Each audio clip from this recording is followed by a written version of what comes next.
শিশুর বুকে জমে থাকা কফ দূর করার ঘরোয়া পদ্ধতি।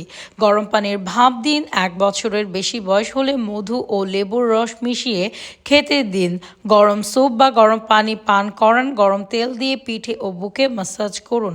তুলসী পাতা ও আদার রস মধু মিশিয়ে খেতে দিন।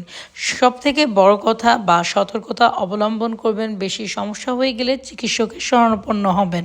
এছাড়াও গরম তেল পিঠে ও বুকে ম্যাসাজ করবেন তো ঠিক আছে, কিন্তু সেটা রাতে নয়, দিনের বেলা বা গোসল করার পূর্বে এই কাজটা করবেন। এতে শিশু আরাম পাবে বা শরীরটা একটু আরাম বা ঘুম ভালো হবে।